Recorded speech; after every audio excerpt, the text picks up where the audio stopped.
Well, ladies and gentlemen, thank you for being here. We are in Ezra chapter 5. We're going to try to get through all of chapter 5, begin chapter 6.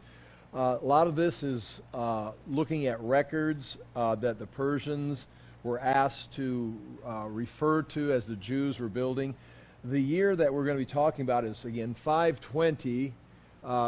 Darius has just become the emperor, and it's a time of turmoil, which kind of leaves the Jews in a position where they've got some freedom to start building the temple, along with the fact politically they've got freedom to build the temple because the Persians are preoccupied with losing Cambyses, who had died. There'd been a revolt, a false emperor had taken over. Darius has to march on Persia, overtake the throne from a pseudo-Smyrnus who was an imposter.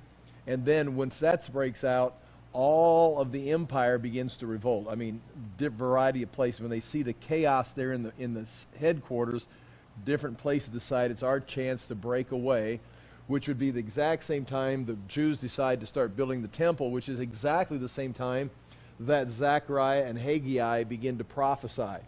Haggai comes up and, he's going to tell, basically begins by chewing the people out for having said, well, we can't get it done. And they haven't gotten it done for some 16 years building the temple. Cyrus sent them back with a decree to build the temple, sent the treasures back, as he did to a variety of places. Their view, this view of the Persians and in the Middle East, was that each territory had a different god. So if you worshiped your god, that's fine. That's the God of the hills, or that's the God of the plains, or that's the God of Jerusalem. This is the God of Babylon. As the Assyrians, as we saw before, we had a different poster up, the Assyrians would carry those gods back to Assyria. Nebuchadnezzar would take stuff and collect stuff, bring the gods to him. Well, if you're going to rule an empire and you've got all the gods in the wrong place, you got the God of the mountains over in Babylon, you got the God of the plains in Babylon, you've got the Jewish God and all his stuff in Babylon, they're not going to be happy. Now, the Assyrians didn't worry about it. They just decided that you failed to worship your God, we'll bring him over here and we'll worship him correctly.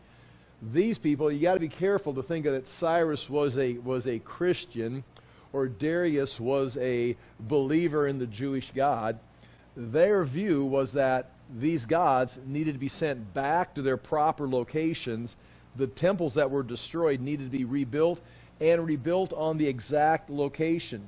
We're going to see it here, but there's records of the kings sending out people to find out where the temple that needs to be rebuilt, the shrine, the cult center, and they'd find the foundation stone, the cornerstone, say, okay, we found it.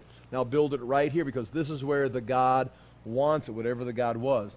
So what we see Cyrus doing, sending the Jews back to rebuild the temple, and what Darius is going to support here tonight is not uncommon. It's not like some strange fiction. It's they thought the gods should go back and don't mess with them. And so Darius is going to support what takes place. Nonetheless, what's taken place here, if you look on page 1, I can read through this, kind of give you some information before we go to the text of Scripture, but beginning in around 520, that's when these events start to take place.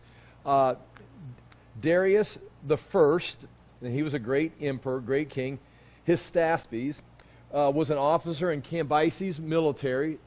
Egypt had revolted, so they marched on Egypt. They put down that revolt, and he kept marching further west into the desert and lost thousands of troops. Cambyses, along with one of his generals, Darius, continues to move back up towards Syria. Cambyses disappears around Mount Carmel. We've talked about this before. Somewhere in Syria, no one knows what happened. Some kind of an assassination, but no one knows. When that takes place, okay, I'm in point B. Darius was with Cambyses in Egypt. Point C, when Cambyses died near Mount Carmel, Gamata was the name. He faked like he was Cambyses' brother, Smyrnus, who had been killed. So that's why he's known as pseudo-Smyrnus. But it was Gamata, which was one of the magicians in the wise men in the court. He took over the throne. Once he hears that Cambyses is dead somewhere in Syria, Mount Carmel, over in Persia, he takes the throne and says, well, I'm his brother. And everybody started following him. Well, Darius, the general, knows that's not the case, so he marches on Persia, overthrows the throne there, takes away the false leader, Pseudo-Smyrnus. That's point D. Now, with that happening, Persia's whole focus is on stabilizing the throne, stabilizing the empire. Well, that's when revolts start to break out, and that's when our story is taking place right here. That's when we took time, went through Haggai. That's Haggai. While that's all taking place, Haggai starts prophesying, telling the people to get started, and rebukes them, and they respond. Now be careful right here, because you know Zechariah. This is speculation, but you see it in the book of Zechariah. Zechariah had dated prophecies. There's a lot of end times, eschatology, or talk of the Messiah. Producing, and it's interesting when you see it pop up at different places in history. We talk about where we're at in history, and we're looking for the return of Jesus Christ. You know, as one world empire globalism starts to build, it's going to be the return of Christ. We've got artificial intelligence. That must be the God that's set up in the image that's set up in the temple. We're in the end times. Okay, that's what we thought in the 1970s. When they had the barcode, it must be the end times, the mark of the beast. And that's what they thought, in World War I, World War II with Hitler. That's what they thought 1000 A.D. during the Crusades. It's been 1,000 years. It's the millennium. It's the end. Jesus is coming back. It's end time fever. All the way back, you can see it in 66 A.D. The Jews wanted the Messiah. They were looking for the Messiah during John the Baptist's day. Jesus tried to play it down so it didn't, make him into some kind of political leader. 135 A.D., the Bar Kokhba revolt. They had the fever of the overthrow. They even call him the son of the star, Bar Kokhba. Now, if you remember, Zechariah was prophesying and talking about visions about the Messiah. Several times we saw Jesus in the book, prophesied in the book of Zechariah, sometimes in his first coming, and then several times in his second coming. So they, of course, in 520, weren't thinking about, we've got to wait for Jesus to come, die on the cross, have the church age. It's probably going to be 2,500 years in the future. They're thinking, possibly, with this chaos in the empire, Haggai is prophesying, the people are getting ready to build the temple. Zechariah starts talking about the Messiah, and you're going to see your king come, riding on a donkey, all these things. There may have been especially with Zerubbabel being in the mix, the governor being a descendant of David, may have gotten caught up in the fever either accidentally, intentionally, or just by accusation, because what takes place during this time is we're going to lose Zerubbabel. Zerubbabel's he's going to be there at the start of the process here of building the temple, but by the time they dedicate it, Zerubbabel's gone. He would have been appointed by the Persians, but he may have gotten pulled out because of you can see how dangerous Zechariah's prophecies could be in a time of national or empire revolts. Then the Jews start building a temple. Zerubbabel is, got a special crown to be the Messiah. All these things are being set up. And so this is a very chaotic time. And that's kind of being pointed out right there. Point E, due to these crazy, unstable events, the Persian Empire was full of revolts, leadership and power were uncertain. Darius put down the rebellions and masterfully restored order, eventually building it into a greater empire. So he does, in a matter of a few years, establish control and pushes it to greater heights, and he's going to continue to reign during this time. So that's kind of the stage of where we're at. I want to look on the notes on page 1. You can look in your Bibles if you'd like to. As we end chapter 4 of Ezra, let's do this if you don't mind. Go to chapter 4, verse 4. This is a little bit of review, because it's not confusing if you go through this, but it's cluttered. Chapter 4, verse 4. Chapter 4 in the NIV is titled Opposition to Rebuilding. And remember, what's going to take place in this chapter, we've got the temple that's going to be opposed beginning in 538 when they return to build it. There was going to be, in 536, they had the altar set. There's going to be 16 years of opposition to the temple. During chapter 4, we're going to jump down into the days of Artaxerxes, when the temple has been completed and the people are going to start building the wall, and the Samaritans are going to complain about the wall, and that's where Artaxerxes in chapter 4 is going to say no to the wall.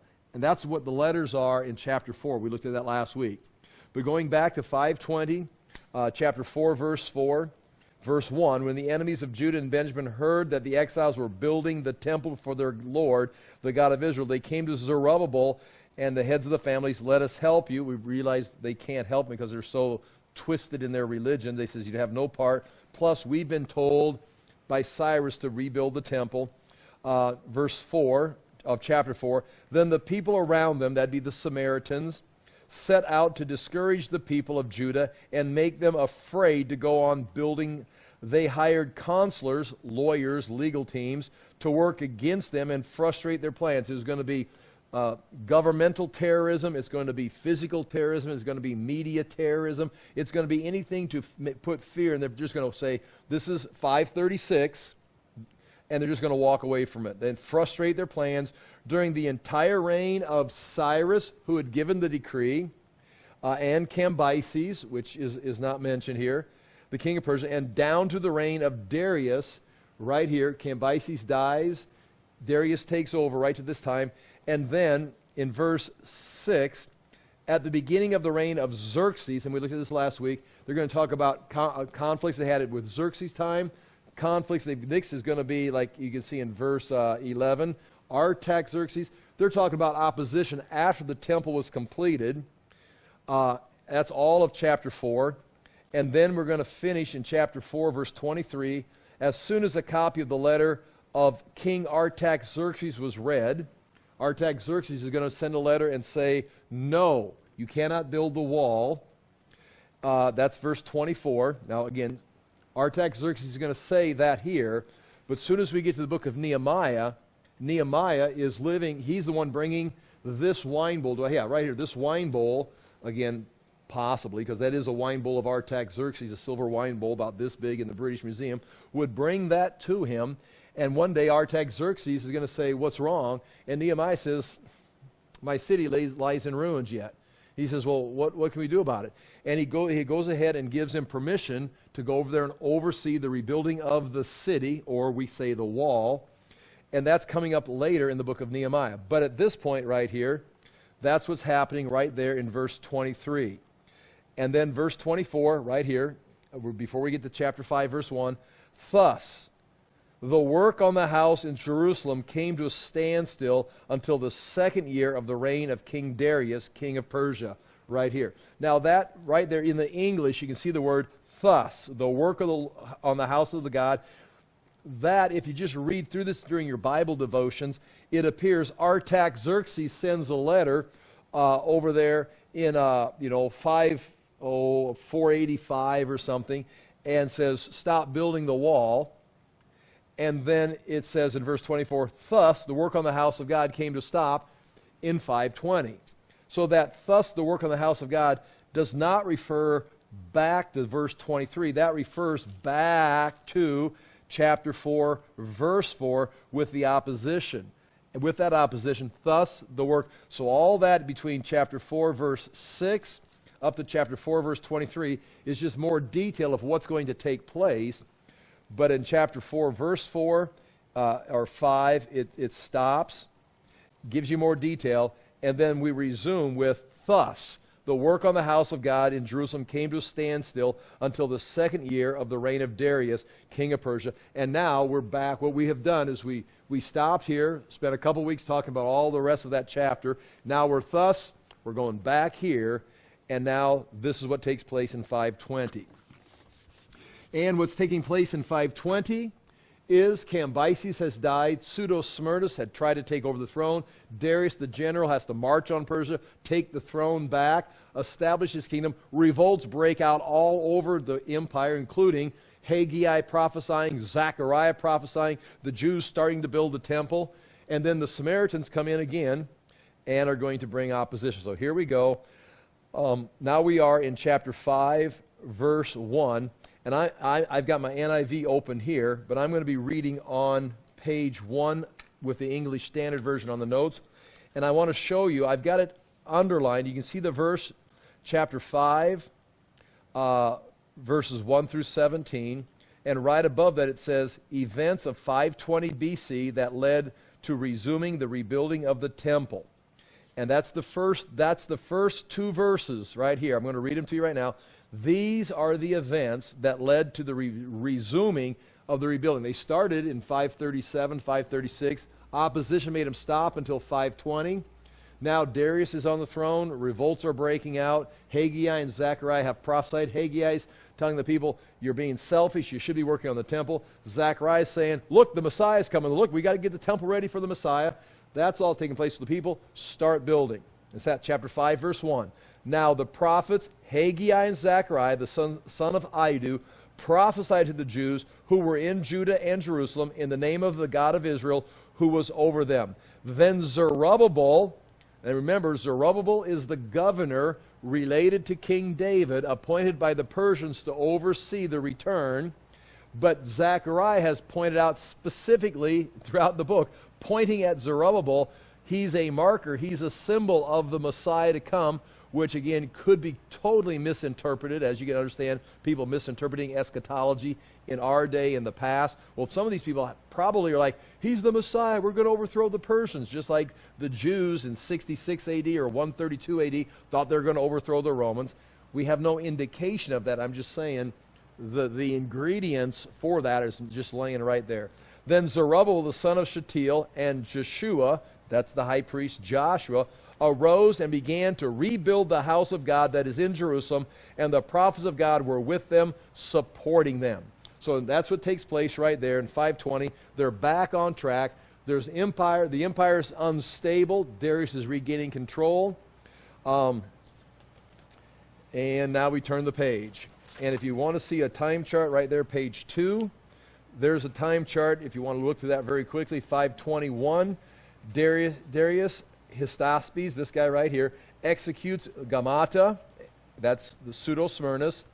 Darius searches the royal archives in Babylon and finds that Cyrus had ordered the rebuilding of the temple. He's going to go back and find this archive. Prophets arise. August 29th, the word of the Lord comes to Haggai in 520. October 17th, Haggai 2, verses 1 through 9. The Lord's messenger has a message for Zerubbabel, the governor. Darius Hystaspes searches the royal archive in Babylon, finds that Cyrus had ordered the rebuilding of the temple. So it takes about a year to get through that. We'll see that tonight. December 18th, 520, Haggai is prophesying blessing because they've started rebuilding. 519, February 15th, in one night, Zechariah has a bunch of visions. December 7th, Zechariah receives word from the Lord in the 4th year of Darius.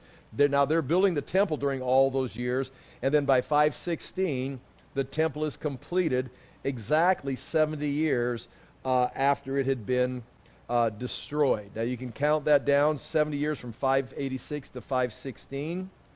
Or you can count it from the first captivity, 605, takes 70 years, and now you're going to have the return. So it depends on how you want to count the 70 years, but it works out perfect there. That's kind of a timeline. Okay, now the third verse of chapter 30, I've got chapter 35 written there. See that 35? That's supposed to be chapter 5, verse 3. Now, they've just started rebuilding the temple. Go, go, go. Okay, at that time, Tatenai, I've got to pronounce Tatenai. I looked it up so I can pronounce it correctly. Once in a while I'll try to do that. Tatenai, the governor of the province beyond the river. Now the beyond the river, that is the Euphrates River on this side. It would be Syria all the way down into Israel, Samaria, everything on this side. It's also called Trans-Euphrates. So this translation says the land on the other side of the river, Trans-Euphrates. Beyond the river is just another way of saying it. And Shethar-Bozenai, that would be his scribe that's there to watch his behavior and record everything he does. So Tattenai is the governor appointed by Darius or whoever, maybe Cambyses, but he's there working for the Persians. He's in charge of the land for the Persians. He's in charge of the taxation, collecting the taxes, distributing the taxes, overseeing the land. If something goes wrong, it's his responsibility. And his scribe, which is also appointed by the emperor, is there writing down all the details so he can't, betray him. He hears this. Now, I brought this book right here just so I could show a couple things if it pops up. I've got several books, obviously. This is a set of books by Zondervan, the Illustrated Bible Background Commentary. There's 5 volumes. It's got every book, but it's not a commentary on the text. It's just historical stuff. It's just interesting details like archaeology, facts, stuff. And one of the things that's in this, I thought, Tattenai, the governor of Trans-Euphrates, on June 5th, 502 BC, there's a document, a cuneiform document from the Persians that's got his name, that he was then appointed as the next step up, the governor of the whole area. So his name pops up on this guy right here. His name pops up as the governor, or as the governor of the land. Here he's mentioned as the governor of the land, and there's the different terms. He may be under the governor as a satrap, or he may be the governor. There's someone else already was in a sense, the governor. So this would be this word, and again, it's a translation. What are you going to translate this word as? In their world, there would be a governor and then a satrap underneath them. He apparently, the word is translated governor here, but would be a satrap, and another governor is over him because he takes the position of that governor according to these documents in 502. And there's another guy in his place right there. So again, that's not a discrepancy. It's just a clarification of that word. Plus, he pops up in cuneiform documents outside the Bible. Nonetheless, him and his associates came down to Jerusalem, and they say this: "Who gave you a decree to build this house and to finish this structure?" And so he says, "Who gave you the authority?" In other words, they are authority. They are up and running. They are, by 520, they are building the temple. They've listened to the prophets. They're building the temple. Now, they've got Cyrus's decree. I mean, they've got a Persian emperor's decree. You can do this. They just never did it. So they're following Cyrus's decree. They're following the Lord that wants them to build it. And rightfully so. You can get mad at Tattenai and say, "What are you doing?" Well, he's doing his job. You're down here building this temple. Who gave you the authority to do this? And he also, next thing you're going to see him do, he's going to take names. He's going to take names. He's writing a report along with his scribe. Remember, he's got a scribe there writing these things down because he's in charge of this. And if they're building a temple and rebellions have been broken out all across the empire, so he's checking on this rebellion. What are you doing? Who told you to do this? I'm reporting this with my scribe to Darius. And that's what's taking place. So you say, looks like it's the devil coming after him. Basically, the guy's just doing his job. They also asked them this: what are the names of the men who are building this building? And they're building the temple. Now, verse 5, "But the eye of their God was on the elders of the Jews, and they did not stop them until the report should reach Darius, and then an answer be returned by letter concerning it." Now, if this was 536 and someone came down and says, "Boo, why are you doing this? We're going to take your names," they all would have scattered back to their homes and nobody did anything. But after the preaching of Haggai and Zechariah, Tattenai shows up and says, "Who's doing this?" And they say, "We're doing it. Here's our names. Here's we got information from Cyrus. We can do this." And he gets his information, and they just keep right on going. It says right here, "The eye of their God was on the elders of the Jews." In other words, they're in line with God. They drew near to God. God drew near to them, and they're bold enough to keep doing what they should have been doing for the last 20 years. I've got some things written down there about Tattenai, 2 things to ask for. Oh, the word report is from the Hebrew word Tema, or Aramaic word Tema, which means a full detail of what is happening was recorded and sent to Persia, meaning the word report means details. I mean, it's going to be a letter. Okay, now the next part right here, this is a letter sent from Governor Tattenai to Darius reporting the rebuilding activity of the Jews. And you say, well, that's strange. This guy's writing a letter to the emperor. They have found records in cuneiform and in papyrus of this very thing, of detailed reports that were kept in archives, just things that, why would the emperor want to know this? I want to know what's going on in my empire. So this matches archaeology and literature that we have from this time period. Chapter 5, verse 6. This is a copy of the letter that Tattenai, the governor of the province beyond the river, Trans-Euphrates, and Shithar-Bazanai and his associates, the governors who were in the province beyond the river, sent to Darius the king. They sent him a report, there's that word again, a detailed account, all the minor details, in which was written as follows. Now this is right there, the next thing you have there is the letter. It's right out of this is the English Standard Translation, going from the end of verse 7, going up to verse 17. So it's a 10-verse letter, and you can see in here that it's pretty accurate. I don't think some commentators will be like, well, looks like someone wrote this back in and said this is the letter because there's a lot of Jewish ideas in it, a lot of Jewish references. Well, it's kind of like, okay, if it is a real letter and he's writing all the details and he asks, who gave you the authority? Give me some names. Why are you doing this? This is exactly what the Jews would have said.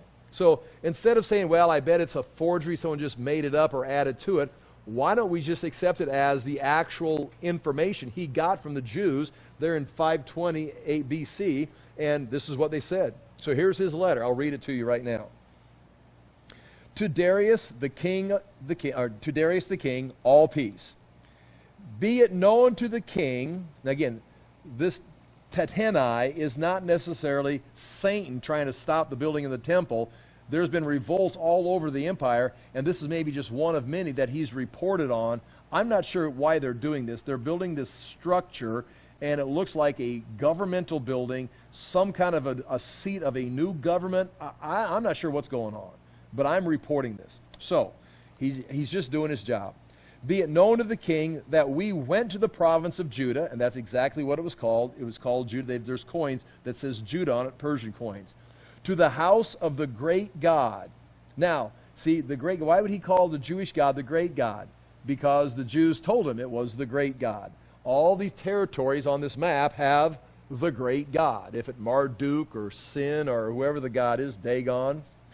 This is for the great God. It is being built with huge stones. Now that phrase, huge stones, the phrase is actually rolling stones. It's being built with rolling stones, which you understand what that means right away. These stones are not things being carried in. These are stones being rolled in. So these are being cut in some kind of a quarry somewhere, put on rollers and rolled in, and thus the translation, huge stones, is correct. But the actual term means with rolling stones. Again, you think rock and roll, Mick Jagger. No. These are huge stones that are being rolled in. And timber is laid in the walls. And that would be like right here, we've got a poured wall from the foundation. And so we see the wall. They would see stones, but then they'd come in with timber, or they'd have wood carvings overlaying it. So when it talks about timber, it's either going to be talking about layers of wood on the stone. So you don't walk in and go, wow, a bunch of concrete. You'd walk in and you'd see all decorative carvings, sometimes in a temple overlaid with metal or gold or something. So it'd be a very elaborate looking place. Or the timber could be, you'd have stones and then the timbers are going across as beams for the ceilings, just like we see timbers here, or the floor joist. And that's going to be supporting whatever the roof is. So he's describing their building. They're building it with rolling stones, huge ashlar stones, and then timber is laid on the walls. They're decorating it. This work goes on diligently and prospers in their hands. They're serious, and they're making progress. Then we asked those elders and spoke to them thus: who gave you a decree to build this house and to finish this structure? Where do you get the idea that you can come in here and start building this in the Persian Empire? We also asked them for their names, for your information, that we might write down the names of their leaders. Now, the names are not listed here. We would assume that was on an attachment with the email. These are the names that came with it. And this was their reply to us. This is what those building the temple said. They say, we are servants of the God of heaven and earth, and we are rebuilding the house that was built many years ago, which a great king of Israel built and finished. Now again, that great king would be Solomon. Many years ago, it would be 950 BC. And servants of the God of heaven and earth. And again, when they say that, servants of the God of heaven and earth, that matches how many gods across the Middle East. I mean, there's probably, 15 different gods, at least 3 or 4, that are known as the God of heaven and earth. So, I mean, not that it's not Jehovah or Yahweh, but when they describe it that way, that puts them in under the radar of the Persian, because the Persian's like, oh, yes, that we know that God. We worship the God of heaven and earth. It's like, yeah, sure you do, you're right. But, they're not going to go into the details. But anyway, they describe it that way. Built many years by a great king. But because our fathers had angered the God of heaven, see right there, they said this is why it was destroyed. We made him mad.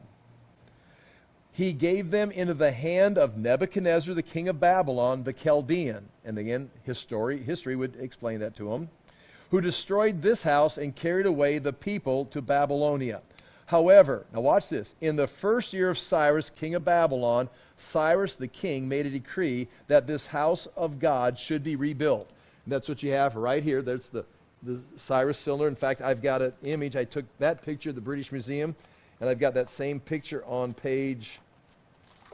bottom of page 5. That's just a page. Now that looks huge right there, like it's about this big, okay? That bottom page 5, as I look at it, as I got it printed here, it's like I'm standing looking up at it. And I think I was trying to get a different angle on it, but it's not like the whole room. It's about this big. But and you'd read it like this. You'd read it like you'd roll like this. You'd read it, the cuneiform writing, you'd read it, and then you'd roll it. Instead of being the flat, well, if you turn the page, I've got a couple cuneiform tablets. Those are my two of my cuneiform tablets holding them. And you see how small they are. They're just flat cuneiform tablets, and there's cuneiform writing on them. And, of course, you could read it and turn it over. But they had an update. They had a big conference out in California. One of the tech guys came out and presented the new thing. Instead of writing on a flat tablet, they're going to write on a cylinder, and then you can do this with it. You can roll it and read it like this.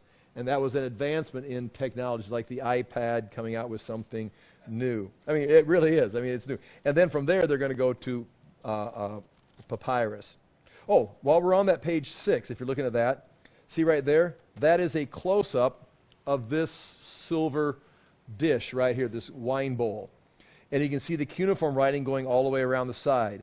This is on the rim of a 12-inch bowl from the 400s BC, written in Old Persian cuneiform. These are the words. Right here, on this bowl right here. And I took this picture in the British Museum. Look at the quote. Look how long that quote is. That's what it says all the way around the rim. And there's probably 6, 8, or 10 of these bowls all set together. They found the whole set of dishes. Artaxerxes, the great king, king of kings, king of countries, son of Xerxes, the king of Xerxes, who was son of Darius, the king, in whose royal house this silver saucer was made. So he's Artaxerxes, Xerxes, Darius. He's going all the way back. And so that's on that bowl. And again, you can't say for sure, but Nehemiah was the wine bearer, carried the bowl of wine to Nehemiah, carried it to Artaxerxes. And so if he didn't use this one, he used something like it. So that puts Nehemiah right here with this thing. Okay, enough of that. Go back to page 3. I'm in chapter 5 on page 3. Chapter 5, verse 13. However, in the first year of Cyrus, king of Babylon, Cyrus the king made a decree that this house of God should be rebuilt. And again, we've got evidence that that's exactly what he... And it wasn't like he became the emperor that overthrew the Babylonians and then says, we're going to go rebuild the temple in Jerusalem. He's sending them back Everybody's going back. Whatever the Assyrians and the Babylonians did, clearly it didn't make the gods happy, because look, I'm here. I'm going to have a new policy. We're not going to keep all the gods here in Babylon. We're going to take them back to where they came from, so I have peace in my empire. We don't want to make all these gods mad. Look what happened to the Assyrians. Look what happened to the Babylonians. Peace. Just go back, go home.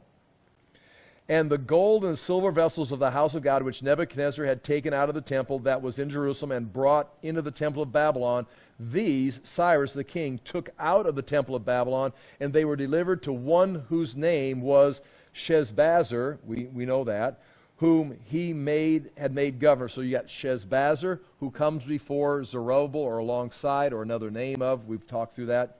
And he said to him, take these vessels, Cyrus did, go and put them in the temple that is in Jerusalem, and let the house of God be rebuilt on its site. Now notice that phrase, rebuilt on its site. Don't just rebuild the temple.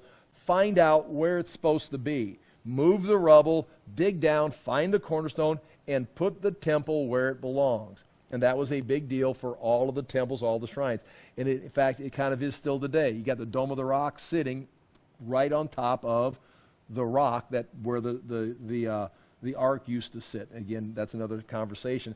And the Jews are waiting to get that back. We'll see how things go. But anyway, they're going to go back and build it on that exact site. Then this Sheshbazzar came and laid the foundation, and he did. 536, they laid the foundation and put the altar there on the Temple Mount, laid the foundation of the house of God that is in Jerusalem, and from that time until now it has been in building, and it is not yet finished. Now, there's something interesting they said right here. They say right here, he laid the foundation, and we've been building it ever since. Now, the inside story, we all know, we got selfish, we started building our own houses, we had to get chewed out by the prophet Haggai before we came back, but they've got a decree from Cyrus. Now, if they tell, again, this is them giving a report, and this is the letter that Tattenai takes over. The report was, we started obeying Cyrus, and we're still obeying Cyrus. Why is it taking so long? We've been working on it. It's like the homework assignment. Is it done? We're working on it. It's 3 weeks. Have you worked? We've been working on it. Maybe it means nothing more than I've been thinking I should get started on it. They've been thinking about building. They've been working on it. But they don't want to say, and then we got discouraged and we quit. Because right there, by default, now they're not following Cyrus's decree. Why all of a sudden are you building it now? Well, we thought now was a good time because your empire's in an uproar. We thought now we just kind of maybe slip it in under the radar. No one would notice it because we've had opposition for 16 years. So they don't say anything like that. They give the impression they've been working on it for 16 years, and in a sense, they have been. They just haven't physically been on the site, actually working on their homework project. They've been thinking about, I should probably do my homework, but they just haven't been doing it. But they do say right here, then this Sheshbazzar came and laid the foundation of the house of God that is in Jerusalem, and from that time until now, it has been in building. It's been in the process of being built all this time, and it is not yet finished. We're just finishing it up. Therefore, now this is the letter. This is the letter Tattenai wrote to Darius after talking to the Jews. Therefore, if it seems good to the king, now this is Tattenai telling Darius, now if it seems good to you, Darius, let a search be made in the royal archives there in Babylon to see whether a decree was issued by Cyrus the king for the rebuilding of this house of God in Jerusalem, and let the king send us his pleasure in this matter. Okay, here's what I found out. They're building it. They say Cyrus gave a decree. They've been working on it all this time. I'm just concerned. Now, if it's a decree, why don't you, just give me advice, Darius, why don't you go to Babylon and check the archives and see, and again, that's an amazing statement because that would be, almost 20 years ago. And then again, that's not impressive because they've got records going back beyond the Assyrians. The Assyrians had records that Ashurbanipal, we talked about it, Ashurbanipal said he could read the writings that were written before the flood. That he's not talking, you could say it's the biblical flood, but he's talking not about Genesis. He's talking about the known history of the time. We have documents that were written before the flood Now, if they were in the flood, they probably got buried and were wiped out. But if they went on the ark, came off the ark, and had been copied for years, they could say, we've got copies of the documents that were written before the flood. And of course, if Genesis was written, the early chapters before the flood, those documents had to be on the ark with Noah. He added to them, collected. Abraham had copies of them, but nonetheless, they've got archives going way back. So then we go back and find an archive 20 years before. He's not asking for a crazy feat here. Just send your scribes back into the archives and find this decree. That's my suggestion, because, and then tell me what you want to do. They say there's an archive there with documents. Go check it. Okay, so that's the letter Tattenai sent to Darius. Now, Ezra chapter 6, verse 1 through 12. Then Darius, the king, made a decree, and the decree he made was, go search in Babylonia in the house of the archives where the documents were stored. So now, if you look right here on the next notes, I think I've got it written down. Where did I write that down at? I hope I wrote it down somewhere. You can see it on page 5. You've got Babylon, Susa, and Ecbatana. Ecbatana used to be the capital of the old Medes. And you can see Ecbatana. Yeah, there's Ecbatana, Susa, and Babylon. Babylon would be the winter house. Susa would be the spring. And then in the summer would be Ecbatana. I think that's the way it goes. I wrote that down on here somewhere. I beyond the river.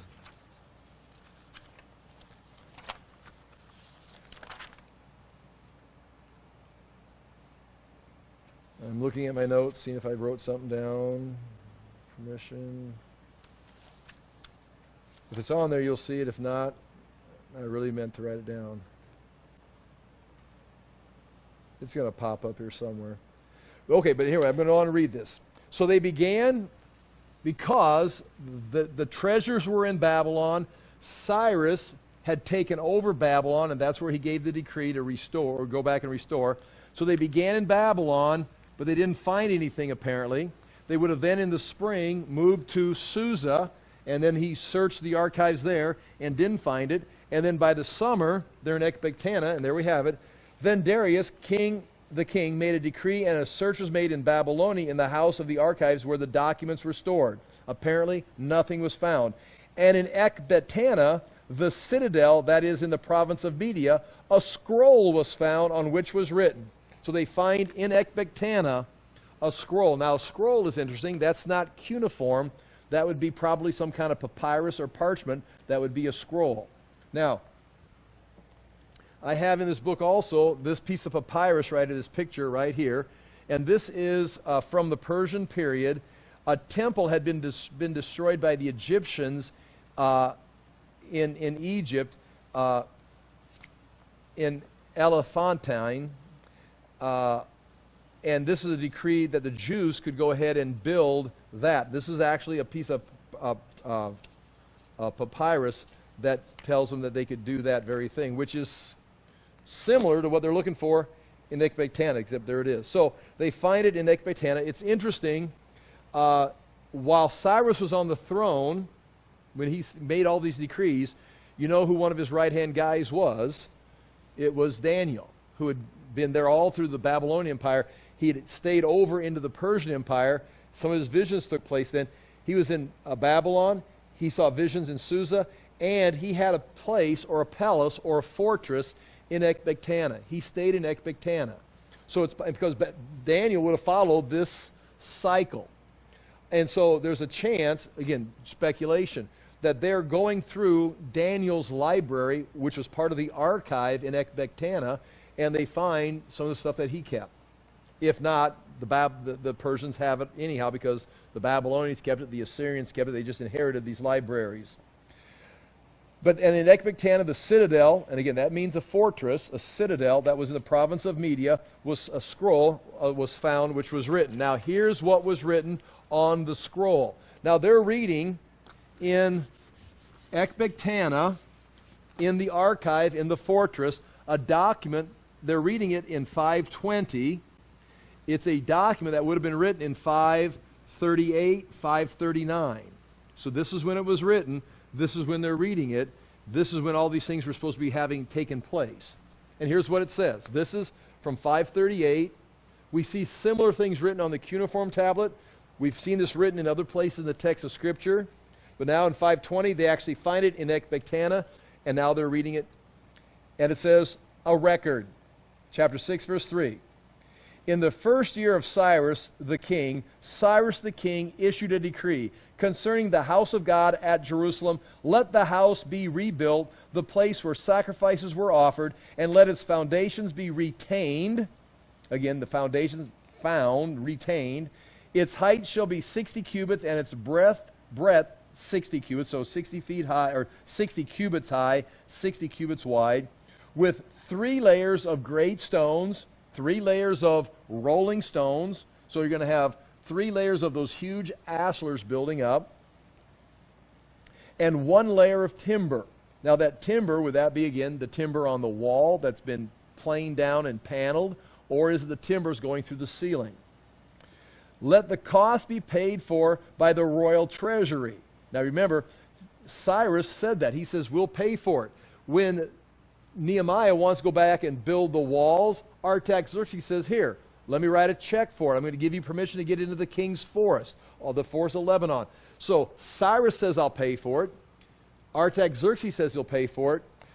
This was the custom. We've got records of Darius, not just in the Bible, but throughout this time period. You find it, Darius was, again, he wanted the gods restored to their temples, the temples rebuilt. It's for the good of the government. It's for the good of the empire. If the gods are happy, we'll pay for it. Instead of having a war and paying for a war, we'll pay for the temples. So, I mean, that's common sense in the mind of Cyrus, of Artaxerxes, and we can assume Darius is going to be the same. Now, we're not reading Darius's words right now. We're reading whose words? The words of Cyrus. During Darius's reign, we're reading what Cyrus says. He says, let the cost be paid for by the royal treasury, and also let the gold and silver vessels of the house of God, which Nebuchadnezzar took out of the temple that is in Jerusalem and brought to Babylon, be restored and brought back to the temple that is in Jerusalem, each in its place. Notice, I mean, that just makes common sense, but it's actually a total reversal of policy. The Assyrians, the Babylonians conquered the gods and the treasures and brought them to Babylon or wherever, and then we will treat them right. Persians come in and say, obviously you didn't do it right because you lost everything. We're going to do it right. We're going to reverse that policy and send them back where they came from, which makes complete sense if you think about it. In its place, you shall put them in the house of God. Now, there is some trouble with those measurements, 60 cubits by 60 cubits. Solomon's temple in chapter 1 Kings 6:2, it's 60 cubits long, 20 cubits wide, and 30 cubits high. This is twice as high as Solomon's. So, again, that's another study. Why are those numbers, are they mistranslate them, miscopy them? Is he just making a big cube? Are we missing part of the decree? But that's what it says.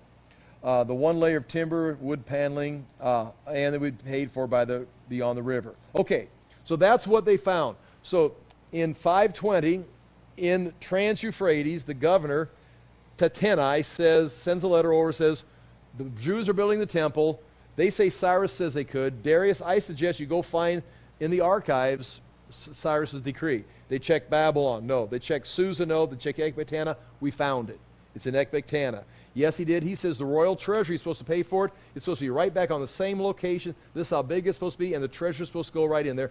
So they've got a decree from Cyrus. You've got Darius inheriting a decree from Cyrus that's in the royal archive. So what's Darius going to say? And again, don't think evil necessarily of Tattenai, the governor. He's just doing his job. In fact, he's following the protocol. Let's go check. Are we supposed to be doing this? Okay. Chapter 6, verse 6. Now therefore, Tattenai, governor of the province beyond the river, Shethar, Bazani, and your associates, the governors who are in the province beyond the river, keep away. And the word keep away is a technical term, a legal technical term. You can see it in other documents that have been found in other places.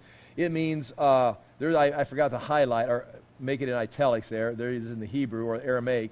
It's a technical legal term that means, tells the accusation, says that the accusation is rejected. They're doing nothing wrong. Leave them alone. The legal principle is found in the Elephantine Papyri. The Persian officials were required. The Persian officials on the other side of the Euphrates, and Trans-Euphrates, stay away from the temple, stay off Jewish property, and do not interfere with the activities of the Jews. Let them go. They have permission. So, they're good. And if I catch you messing with them, you'll be in trouble. Now here's what he says. Let the work on this house of God alone. Let the work on this house of God alone. Let the governor of the Jews and the elders of the Jews rebuild the house of God on its site. Now the governor at the beginning of this process is clearly Zerubbabel, even recorded by Haggai and Zechariah. But by 516, Zerubbabel's name is gone. And again, maybe he died. Maybe he got caught up in some kind of that, the messianic fever and got accused, whatever. We don't know. Again, that's total speculation. But the governor of the Jews at this time, now Darius is writing in 520, rebuild the house of God. So they're supposed to. So Haggai and Zechariah says, get it done. They start doing it. Now the emperor says, yes, finish the house. So it's all green lights. Moreover, in addition to that, leaving them alone and let them get it done, moreover, I make a decree regarding what you shall do for these elders of the Jews. Here's another decree besides Cyrus's decree and my decree that we're going to follow Cyrus's decree and my decree that we're going to go look for the decree. I'm making another decree, and this decree is that you shall do for these elders and the Jews for the rebuilding of the house of God. The cost is to be paid to these men in full and without delay from the royal revenue, the tribute of the province from beyond the river. In other words, Tattenai is in charge of collecting taxes, distributing taxes. Now, who's going to pay for this? You're going to pay for this. From your tax base, I don't care if you can't find the budget, raise taxes. You're going to pay for this temple by the Jews. So they're going to do the work. You stay off their property. But when they need something, you just ship it down, give them a blank check. And that's what he says right here. The cost is to be paid to these men in full and without delay from the royal revenue. Oh, the Persians are going to pay for it? Well, no, the Persians on the Trans-Euphrates, you Persians over there, over on that side of the empire, you're paying for it from your tax base. And whatever is needed, bulls, rams, or sheep for burnt offerings to the God of heaven, wheat, salt, wine, or oil, and all those things would be used in offerings. They'd sprinkle salt, they'd put on oil or wine, as the priests at Jerusalem require. Let that be given to them day by day without fail. Now again, that does that sound like that includes part of the offering, which could be, or does that mean the priests are to be financed by the government at that time? Now, why would Darius do that?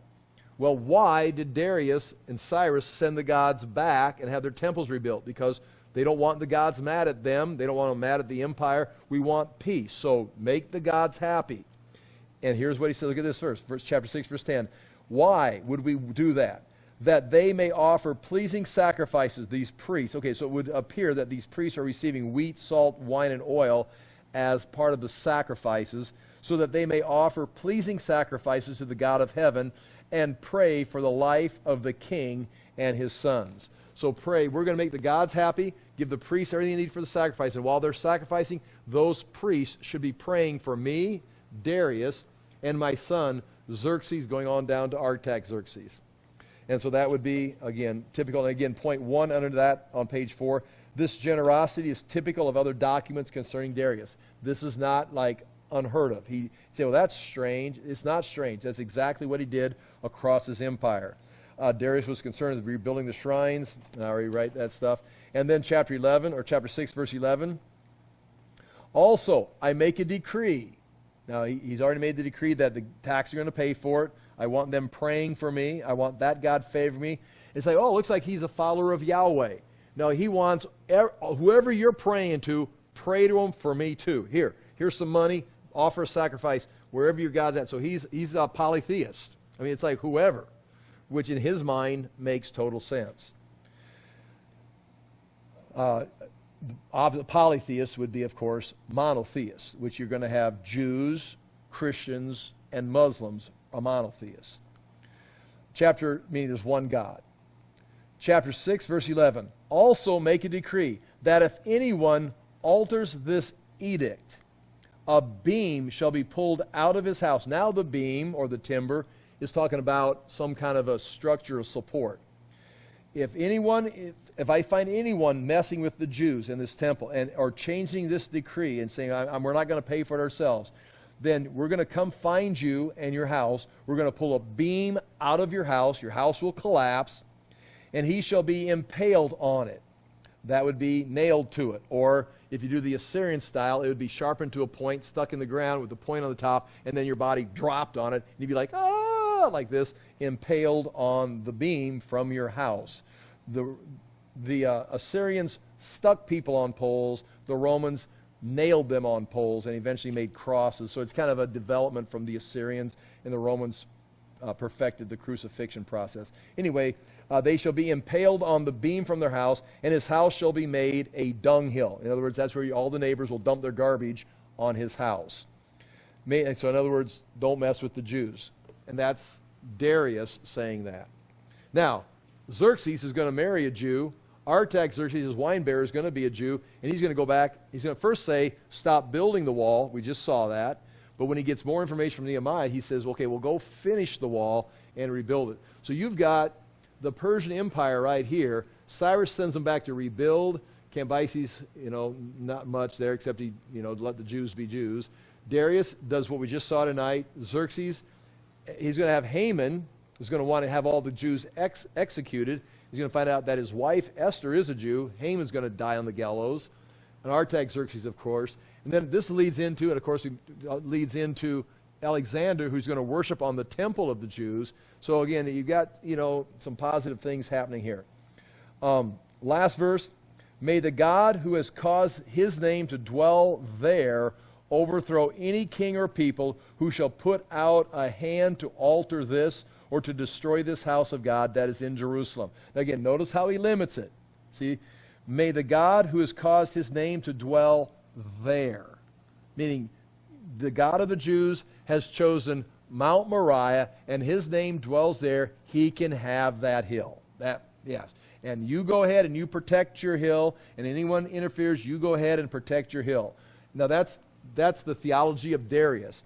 The theology of the Jews is like, okay, you think what you want to think, king. We're going to build this, but our God rules ever. In fact, he's the one who put Cyrus and this whole Persian Empire in place. But that's for another day. We'll just build our little temple on our little hill for our little God who chose this little hill. May the God who has caused his name to dwell there overthrow any king or people who shall put out a hand to alter this or to destroy this house of God that is in Jerusalem. I, Darius, make a decree. Let it be done with all diligence. And so now they've got permission. They've got a green light. In fact, anyone that wants to oppose them, like Samaritans, they're under threat from the emperor himself of losing their house, their life, for interfering. And so now you're going to have, again, the temple's going to rebuild, and the pressure once again returns to the Jews. Are you going to be obedient and do what God's called you to do? And we'll pick this up next week, because now the next verse they're going to talk about finishing the temple. It'll be pretty quick next week, because they're going to finish the temple, celebrate.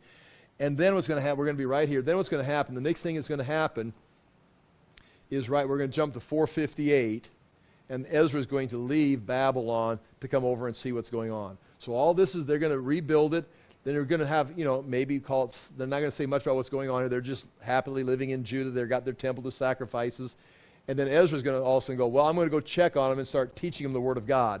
And he's going to go over there and find things not like he likes them. And now we're going to have Ezra's coming on the scene. So all this that Ezra's writing, Ezra's not on the scene yet. He's still writing history of what's taking place. I'll pray and we're done. Father, we thank you for the chance to look into these things. We ask that we again would trust that you're leading us and our nation and our history just like you were in these days. We ask that we'd be on your side, that we'd follow you and stay faithful in easy times and difficult times, that we'd still follow you. And we do ask that we'd be a light in Jesus' name. Amen. Thank you for your time.